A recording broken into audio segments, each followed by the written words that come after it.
সুপ্রিয় শিক্ষার্থী বন্ধুরা, আমরা নবম দশম শ্রেণীর উচ্চতর গণিতের একাদশ অধ্যায় স্থানাঙ্ক জ্যামিতির দুইটা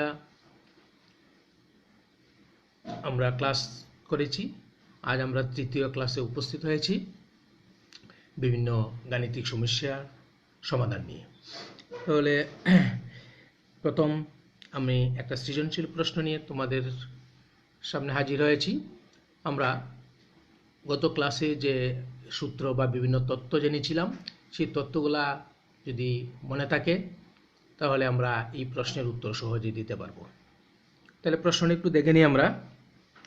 এ 6, 12 মানে এ হচ্ছে একটা বিন্দু, বি 2, -3 একটা বিন্দু, সি 6, -3 একটা বিন্দু, ডি 10, 12 একটি বিন্দু, চতুর্ভুজের 4টা শীর্ষবিন্দু। অর্থাৎ একটা চতুর্ভুজের 4টা বিন্দু থাকে শীর্ষবিন্দু, সেই বিন্দুগুলার স্থানাঙ্ক তারা দিয়ে দিছে। প্রথম প্রশ্ন, ক পি -3, 4 এবং কিউ -4, 2 মানে দুইটা বিন্দু। এই বিন্দুগামী সরল রেখার ঢাল নির্ণয় করতে হবে। তাহলে দুইটা বিন্দুর ঢাল নির্ণয় করতে হবে। একটা প্রশ্ন হতে আসছে, উদ্দীপকের বিন্দুগুলো দ্বারা গঠিত চতুর্ভুজটি আয়ত না সামান্তরিক নির্ণয় করো। 4টা বিন্দু দেওয়া আছে, সেই 4টা বিন্দু দ্বারা যে চতুর্ভুজটা গঠিত হবে সেই চতুর্ভুজটাকে আয়ত হবে না সামান্তরিক হবে নির্ণয় করতে হবে। গ এবিসিডি চতুর্ভুজটির, যেহেতু এবিসিডি একটা বিন্দু দেওয়া, সেই এবিসিডি চতুর্ভুজটির যে অংশ প্রথম চতুর্ভাগে অবস্থান করে তার ক্ষেত্রফল নির্ণয় করতে হবে। এই চতুর্ভুজটার যে অংশটা প্রথম চতুর্ভাগে অবস্থান করবে তার অংশের ক্ষেত্রফল নির্ণয় আমাদের করতে হবে।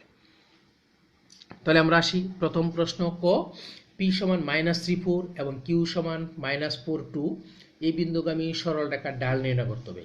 তাহলে বন্ধুরা, দুইটা বিন্দু যদি দেওয়া থাকে তাহলে তার ঢাল নির্ণয় করার সূত্রটা আমরা কি পড়ছিলাম?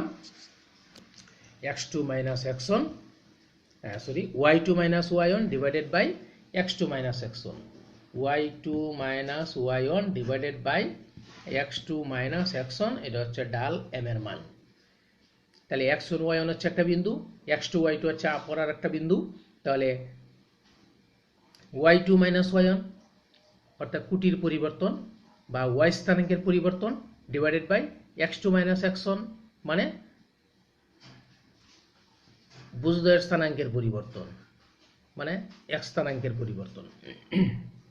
তাহলে আমরা পি কিউ রেখার ঢাল নির্ণয় করতে চাই। তাহলে পি হচ্ছে -3, 4, কিউ হচ্ছে -4, 2। তাহলে y2 -1, তাহলে এটা যদি প্রথম বিন্দু, এটা যদি দ্বিতীয় বিন্দু হয়, তাহলে এটা হচ্ছে x1 y1, এটা হচ্ছে x2 y2। তাহলে আমরা কি বলছি? y2 y1, তাহলে y2 কত? 2, 2 মাইনাস y1 হচ্ছে 4 লিখলাম, বাই x2 x1, x2 কোনটা? -4, x2 মাইনাস x1 কত? -3। তাহলে এখানে হচ্ছে সূত্রের মাইনাস, আর এটা হচ্ছে তার x এর মানটি হলো মাইনাস x1।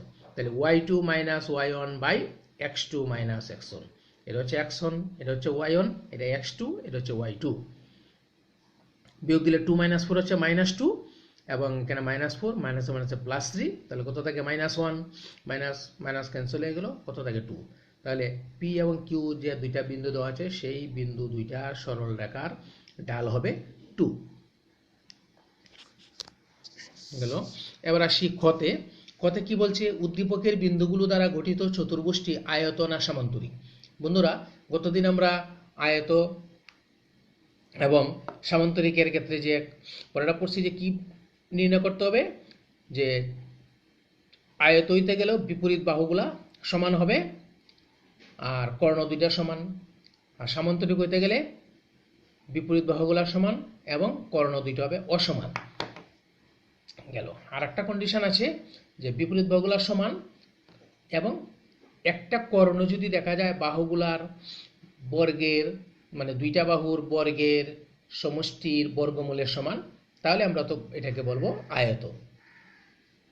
তাহলে আমরা বাহুর দৈর্ঘ্য বের করব, কর্ণের দৈর্ঘ্য বের করব, বাহুর দৈর্ঘ্য এবং কর্ণের দৈর্ঘ্য বের করি আমরা বলবো যেটা আয়ত না সামান্তরিক। তাহলে বিন্দুগুলা এ বি সি ডি প্রদত্ত 4টি বিন্দু আমরা লিখলাম। এ বি সি ডি প্রদত্ত 4টি বিন্দু। তাহলে আমাকে বাহুর দৈর্ঘ্য, তাহলে কি এ থেকে বি, এ বি বরাবর বিসি বের করতে হবে, সিডি বের করতে হবে এবং এডি বের করতে হবে। এই চারটা বাহুর দৈর্ঘ্য বের করতে হবে আগে। তাহলে এবি বের করি। এবি কীভাবে বের করবো বন্ধুরা? আমরা এ একটা বিন্দু, বি একটা বিন্দু, তার মানে দুইটা বিন্দুর মধ্যবর্তী দূরত্ব, নিয়ে নেওয়ার সূত্রটা কি করছি আমরা? ভুজদ্বয়ের অন্তরে বর্গ x2 - x1 whole square plus কুটিদ্বয়ের অন্তরে বর্গ y2 - y1 হোল স্কয়ার, এটা যোগফলের বর্গমূল এটা। তাহলে x2 - x1 হোল স্কয়ার এবং y2 - y1 হোল স্কয়ার সমষ্টির বর্গমূল। তাহলে আমরা এখানে এবি যদি বলি, তাহলে আমরা এবি পেয়ে গেছি। এ হচ্ছে আমার 612, বি হচ্ছে কত?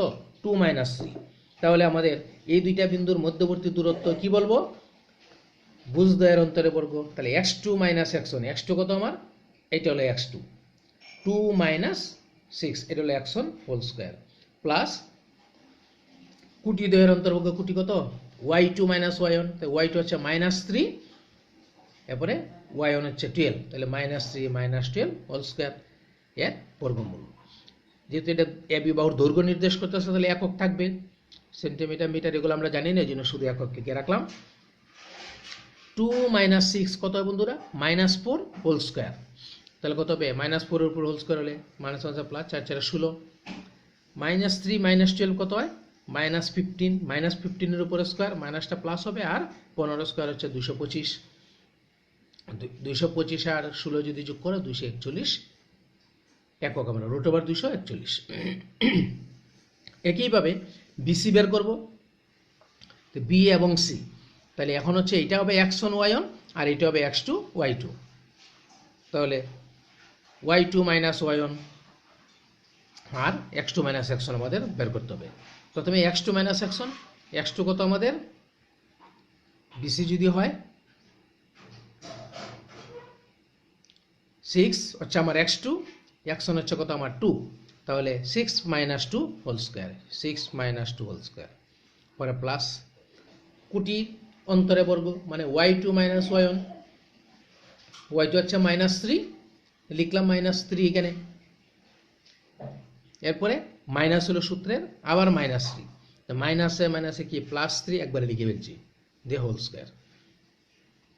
তাহলে 6 - 2 হোল স্কয়ার প্লাস -3, এখানে ছিল -3, তো +3 হয়ে গেছে হোল স্কয়ার।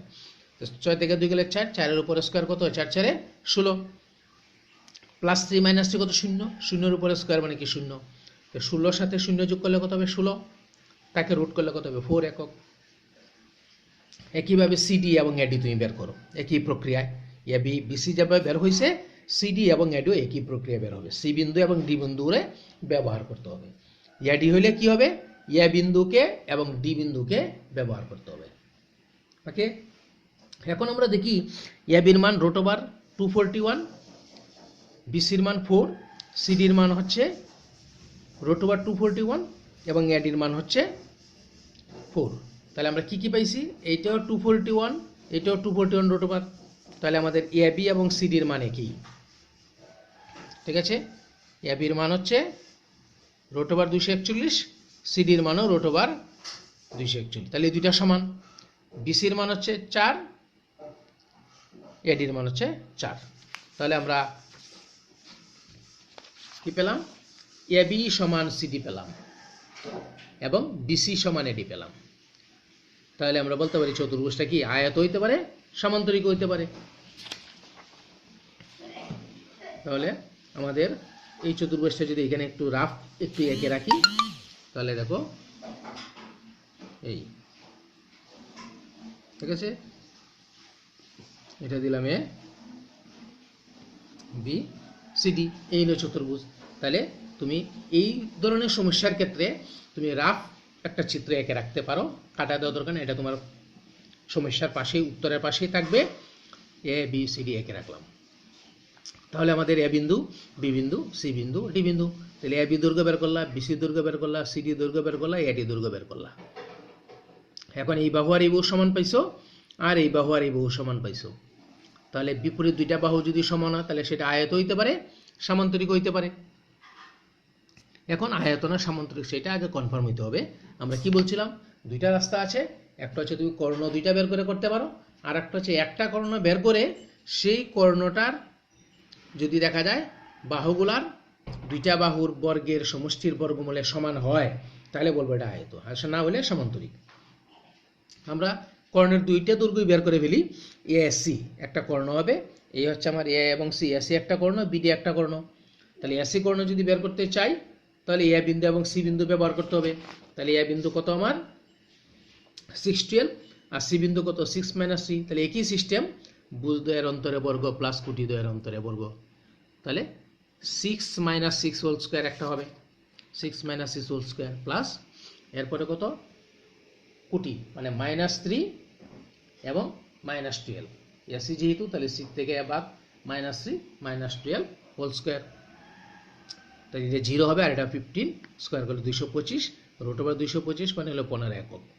তাহলে আমরা কর্ণ এসির মান পেয়ে গেলাম 15 একক। একইভাবে কর্ণ বিডির মান বের করো, বি এবং ডি রে ব্যবহার করতে হবে। পাইলাম কত 17 একক। তাহলে কর্ণ এসি এবং কর্ণ বিডি এই দুইটা কি সমান হইল না, একটা 15 আর একটা 17। যেহেতু সমান হয় নাই তাহলে আমরা কি বলবো যে এটা আয়ত নয়, কর্ণ AC is not equal to কর্ণ বিডি, সেহেতু এবিসিডি চতুর্ভুজটা আয়ত নয়। আয়ত নয় মানে কি সমান্তরিক। তাহলে কর্ণ এস এর কর্ণ বিডি সমান যদি হইতো তাহলে কি হইল না, তখন আবার আয়ত হইল না। ঠিক আছে, তাহলে আমরা পেয়ে গেলাম খ নং প্রশ্নের উত্তর এবিসিডি একটি সামান্তরিক। ওকে, আমরা পরের প্রশ্নে চলে যাব। বন্ধুরা ঘ নং প্রশ্নে আমরা চলে আসি।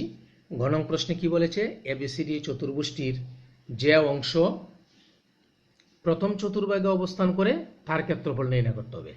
তাহলে এবিসিডি একটা চতুর্ভুজ, এটার একটা অংশ আমরা আগে খ নং প্রশ্ন উত্তরে পেয়েছিলাম, এটা একটা সামান্তরিক। সেই সামান্তরিকটা যদি আমার প্রথম চতুর্ভাগে অবস্থান করে তাহলে আমাদের লেখচিত্র অঙ্কন করতে হবে, সেখানে বোঝাই যাচ্ছে প্রথম চতুর্ভাগে অবস্থান করলে তার ক্ষেত্রফল। তাহলে আমরা আগে চলে যাই ঘ নং প্রশ্নে। এই যে আমরা চিত্রগুলা লেখচিত্র যদি আঁকি তাহলে গ্রাফ পেপার ব্যবহার করবো, যে 100 ক আমি সাদা কাগজে এমনিতে এঁকে রাখলাম আনুমানিক একটা চিত্র। যে প্রথমটা হচ্ছে কত এর বিন্দু 612 দিলাম এখানে আমি, তোমরা গ্রাফ পেপারে যা জায়গায় আসবে অবস্থান সেখানে বসাবে। বি বিন্দু হচ্ছে 2 - 3, আমি এখানে দিলাম 2 - 3। সি বিন্দুর হচ্ছে 6 - 3 দিলাম 6 - 3, এবং ডি বিন্দু হচ্ছে 10 12 দিলাম 10 12। A B B C C D AD যোগ করো। এখন যোগ করাতে কি হইল যে এ বি বাহুটায় এক্স অক্ষকে ই বিন্দুতে এবং সিডি বাহুটি এক্স অক্ষকে এফ বিন্দুতে ছেদ করে। তাহলে আমার এই চতুর্ভুজটা মানে সামান্তরিকটির প্রথম চতুর্ভাগে কোন অংশটা পড়েছে, এ ই এফ ডি। তাহলে তারা বলছে কি প্রথম চতুর্ভাগে যে অংশটা অবস্থান করব তার ক্ষেত্রফল, এর অর্থ এ ই এফ ডি চতুর্ভুজটির ক্ষেত্রফল তোমাকে নির্ণয় করতে হবে। তাহলে তুমি এ বিন্দু স্থানাঙ্ক জানো, ডি বিন্দু স্থানাঙ্ক জানো, তুমি ই বিন্দু স্থানাঙ্ক বের করবা, এফ বিন্দু স্থানাঙ্ক বের করবা। তাহলে আমরা ক্ষেত্রফল নির্ণয় করার জন্য চতুর্ভুজের ক্ষেত্রফল নির্ণয় করার দুইটা সূত্র পড়েছিলাম বন্ধুরা, মনে আছে কি? মনে না থাকলে একটু দেখে নিবে, আমি পড়ানো আবার পড়বো। তাহলে আমার প্রথম কাজ হবে ই বিন্দু স্থানাঙ্কটা বের করা। তাহলে এ বি এক্স অক্ষকে ই বিন্দুতে ছেদ করে, সিডি এক্স অক্ষকে এফ বিন্দুতে ছেদ করে, ই এবং এফ বিন্দু স্থানাঙ্ক পেয়ে গেলেই আমরা ক্ষেত্রফলটা সহজে নির্ণয় করতে পারবো। তাহলে আসি এ বি এক্স অক্ষকে ই বিন্দুতে ছেদ করায় আমরা আগে এ বি রেখার সমীকরণটা তৈরি করব। তাহলে পাশের চিত্র থেকে, তাহলে এর অর্থ হচ্ছে এটার মধ্যে তুমি গ্রাফ পেপার ব্যবহার করবা। আর আগের যে প্রশ্নটা ছিল সেটার মধ্যে গ্রাফ পেপার ব্যবহার না করেও সাদা কাগজে তুমি রাফ একটা চিত্র এঁকে দেখিয়ে দিতে পারবে। তাহলে এ বি রেখার সমীকরণ তৈরি করি। তাহলে বন্ধুরা এ এবং বি দুইটা বিন্দু, তাহলে দুইটা বিন্দু ব্যবহার করে আমরা রেখার সমীকরণ নির্ণয় করছিলাম গত দিন। কি সেটা বলো, মনে আছে কিনা একটু দেখে নেই। হ্যাঁ, y minus y1 divided by x minus x1 equal to, এখানে বলছেন যে y1 এবং x1 যদি আগে থাকে তাহলে এখানে লিখবে কি y1 minus y2 by x1 minus x2। Good, তাহলে মনে আছে তোমাদের যে দুইটা বিন্দু ব্যবহার করে সরল রেখার সমীকরণ হচ্ছে y minus y1 divided by x minus x1 equal to y1 minus y2 by x1 minus x2। তাহলে আমরা এই সূত্রটি এখন ব্যবহার করব। তাহলে ওয়াই মাইনাস ওয়াই ওয়ান, তো ওয়াই ওয়ান বলতে কোনটা, এ বিন্দু স্থানাঙ্ক, তাহলে এ বিন্দু স্থানাঙ্ক কত তোমার দেওয়া আছে 6 এবং 12, তো ওয়াই মাইনাস ওয়াই ওয়ানটা কত 12, ওয়াই মাইনাস ওয়াই ওয়ান, তাহলে Y minus 12 by X minus এক্সন, এক্স মাইনাস এক্সন, এক্সন কোনটা তোমার, এটা হচ্ছে এ বিন্দুর ভুজ যেটা, সেটা হলো তোমার এক্সন 6, এই লিখলাম 6 ইকুয়াল টু উপরে কি Y one minus Y two, Y one কত 12 আর ওয়াই টু কত তোমার এইটা মাইনাস 3, তাহলে ওয়াই ওয়ান মানে এটা 12 মাইনাস ওয়াই টু বলতে এটা মাইনাস 3, এটা মাইনাস করলে আবার মাইনাস মাইনাসে প্লাস হয়ে যাবে, আমি একবারে লিখে ফেলছি 12 মাইনাস মাইনাস মানে মাইনাস মাইনাসে প্লাস 3, এরপরে কি X one minus X two, X one হচ্ছে 6, এক্স টু হচ্ছে তোমার কত 2, তাহলে 6 মাইনাস 2, তাহলে এখানে একটু হিসাব নিকাশ করি, 12 আর 3 কত 15, 6 থেকে 2 গেলে কত 4 করলাম, আর গুণ দিলাম 15x মাইনাস 6 15 90, আর এখানে 4y মাইনাস 6 12 48, সব 15x আনলাম প্লাস 4y রে বাম পাশে নিয়ে আসলাম মাইনাস 4y, আর মাইনাস 90 যখন ডান পাশে আসবে প্লাস 90, তাহলে 90 মাইনাস 48 কত হবে 42, তাহলে একটা রেখার সমীকরণ আমরা পেয়ে গেছি।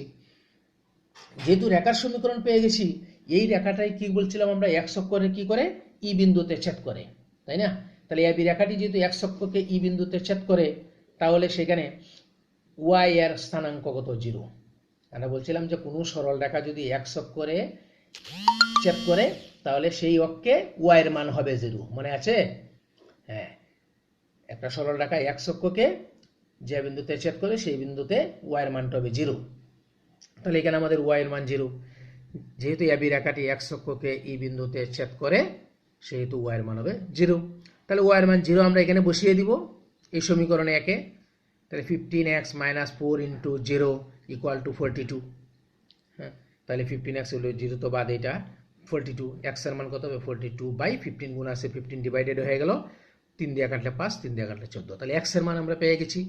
এর অর্থ কি আমাদের, আমরা ই বিন্দু স্থানাঙ্ক পেয়ে গেছি। ই বিন্দুর স্থানাঙ্ক বলতে এক্স এর মানটা হচ্ছে এখানে 14 বাই 5 মানে 14 বাই 5 এটা বের করছি, আর ওয়াই এর মান তো 0, এই যে ওয়াই এর মান 0 আমরা ব্যবহার করছিলাম যে যেহেতু এক্স অক্ষকে ছেদ করছে ওয়াই এর মান হবে 0। বন্ধুরা একইভাবে তুমি সিডি রেখার সমীকরণ তৈরি করবে, যেভাবে এবি রেখার সমীকরণ তৈরি করছি একইভাবে সিডি রেখার সমীকরণ তৈরি করবে, কিভাবে Y minus Y one by X minus X one equal to Y one minus Y two by X one minus X two, এখন বিন্দু ব্যবহার করবে এই দুইটা। এরপরে সিডি রেখা যেহেতু এক্স অক্ষরে এফ বিন্দুতে ছেদ করেছে তাহলে সেই জায়গায় ওয়াই এর মানটা কি 0, ওয়াই এর মান 0 বসায় যে সমীকরণটা তৈরি হবে সেখানে বসেলেই তুমি এক্স এর মান পেয়ে যাবে। তাহলে আমরা দেখি এটা আবার সিডি রেখা সমীকরণ, তাহলে সি বিন্দু স্থানাঙ্ক আর ডি বিন্দু স্থানাঙ্ক ব্যবহার করে সিডি রেখা সমীকরণ আমরা তৈরি করছি, যে Y minus Y one by X minus X, Y one বলতে এখানে সি বিন্দু স্থানাঙ্ক যেটা মাইনাস 3 ছিল ওয়াই স্থানাঙ্কটা সেটা আমরা বসিয়েছি, এই যে সি বিন্দুর ওয়াই ওয়ান এর মান হলো গিয়া -3 আর এক্স ওয়ান এর মান কত 6, তাহলে ওয়াই মাইনাস মাইনাস প্লাস হয়ে গেছে 3 X minus X one divided equal to Y one minus Y two, Y one হচ্ছে কত আমার -3 আর ডি বিন্দুর বেলায় ওয়াই টু হচ্ছে কত 12, তাহলে -3 -12 লিখলাম আমি -3 -12 এবং X two minus X one, তাহলে এক্স টু হচ্ছে আমার 6, এক্স ওয়ান হচ্ছে 6 আর এক্স টু হচ্ছে আমার 10, তাহলে X one minus X two 6 minus 10 লিখলাম। এখান থেকে আমরা যোগ বিয়োগ করলাম করে আর গুণন করে পাইলাম 15x minus 4y equal to 102 মানে 102। এবার আসি এই রেখাটাও কি করছে, সিডি রেখাটায় আমরা আগের চিত্রে দেখছি আমরা এক্স করে কি করছে এফ বিন্দুতে ছেদ করছে, আমরা নাম দিছি, তাহলে ওয়াই এর মান 0, আমরা একটু আগে বলে আসছিলাম যে ওয়াই এর মানটা যদি 0 বসিয়ে দিই তাহলে আমরা এখান থেকে এক্স এর মান পেয়ে যাব, 15x minus 4 into 0 equal to 102 বসিয়ে দিলাম, তাহলে 15x এর মান 102, এক্স এর মান 102 বাই 15, এক্স ইকুয়াল টু কত হবে 3 দিয়ে কাটলে 5, 3 দিয়ে কাটলে হবে 34, তাহলে এফ বিন্দু স্থানাঙ্ক আমরা পেয়ে গেলাম 34/5 0, এটা হলো এক্স এর মান, এটা হলো ওয়াই এর মান। এখন প্রথম চতুর্ভাগে অবস্থিত যে ত্রিভুজটা তার ক্ষেত্রফল নির্ণয় করতে চাই, এই যে প্রথম চতুর্ভাগে অবস্থিত কি এ ই এফ টি, এই চতুর্ভুজের ক্ষেত্রফল আমরা নির্ণয় করতে চাই। এ বিন্দু ডি বিন্দু স্থানাঙ্ক জানি, ই বিন্দু এবং এফ বিন্দু স্থানাঙ্ক আমরা বের করলাম। তাহলে আমরা তার ক্ষেত্রফল নির্ণয় করে ফেলি। আমরা সহজ যে রাস্তাটা আছে সেই রাস্তায় ক্ষেত্রফল নির্ণয় করব। প্রথম চতুর্ভাগে অবস্থিত AEFD চতুর্ভুজের ক্ষেত্রফল, প্রথম চতুর্ভাগে অবস্থিত AEFD চতুর্ভুজটির ক্ষেত্রফল নির্ণয় করব, হাফ মানে 1/2। এরপরে কি হবে, একটা নির্ণায়কের মতো সেটা x1 y1, x2 y2, x3 y3, x4 y4 এবং প্রথমটা আবার মানে x1 y1 ফিরে আসবে। তাহলে কোন কোন বিন্দুগুলো আসবে আমার বন্ধুরা? এই যে এটা হচ্ছে x1 y1 মানে 6 12, তারপরে ই বিন্দু স্থানাঙ্ক কত 14/5 এফ বিন্দু স্থানাঙ্ক 34/5 এবং ডি বিন্দু স্থানাঙ্ক হচ্ছে 10 12। আবার প্রথমটা ফিরে আসবে। তাহলে আমরা বের করলাম এই বর্গ একক। এরপর কি বলছিলাম বন্ধুরা, এইভাবে গুণ দেওয়ার জন্য আমরা সূত্রটা যখন পড়ছিলাম তখন দেখাইছিলাম 6 × 0 কত হবে 0 লিখলাম, প্লাস করবে এটা 14/5 × 0 মানে কি লিখবো 0 লিখবো, প্লাস দেবে এটা 34/5 × 12, তাহলে কি হবে আগে 34 12 হলে উপরে গুণ হবে, গুণ হলে 408 আর নিচে 5, যোগ হবে এটা 10 আর 12 মানে কত 120। এরপরে কি করবে তুমি বিয়োগ করবে, কোনটা বিয়োগ করবে এই দুইটা গুণ কইরা, তাহলে 12 এবং 14/5 গুণ করলে কি হবে 12 এবং 14 গুণ করলে তোমার 168, নিচে হলো 5, ঠিক আছে। এটা মাইনাস 0 দিয়ে এখন 34কে গুণ কি হবে 0 মাইনাস 0, এই 0 দিয়ে আবার 10কে গুণ কি হবে মাইনাস 0, এগুলো সব মাইনাস হবে। 12 এবং 6 গুণ হবে 6 বারং কত 72 মাইনাস 72। খেয়াল করো বন্ধুরা, এই জায়গায় যদি একটা মাইনাস থাকতো তখন তোমার সূত্রের মাইনাস আর এখানে মাইনাসে মিলে আবার প্লাস হয়ে গেল না, বুঝতে পারছো তো, এরকম আসতে পারে। এখন 0 0 গুলো বাদ, বাকি যেগুলো রয়েছে এগুলো লিখলাম আমরা। এখন লসাগুলো 5, তো এটা তো 5 আছে 408 বসবে, এটা 5 আর 120 গুণ করলে হবে 600, এটা 5 আছে মাইনাস 168, এটা 5 দিয়ে 72 গুণ করলে 360, তার মানে এইটা যোগ এইটা সরি এইটা এটা যোগ হবে 408 আর 600 যোগ আর 168 আর 360 যোগ করে পরে এটা থেকে বিয়োগ কত থাকে 480, নিচে 5, 2 দিয়ে 480 ভাগ করলে কত হয় 240, 5 দিয়ে 240কে ভাগ করলে হয় 48। তাহলে আমরা পেয়ে গেলাম প্রথম চতুর্ভাগে অবস্থিত চতুর্ভুজের ক্ষেত্রফল 48 বর্গ একক, ঠিক আছে। তাহলে আমরা গত ক্লাসে যে বিভিন্ন তত্ত্বগুলো পড়েছি এই তত্ত্বগুলো সম্পূর্ণ তত্ত্বগুলো আমরা ব্যবহার করেই কি করছিলাম এই গাণিতিক সমস্যার সমাধান করছিলাম।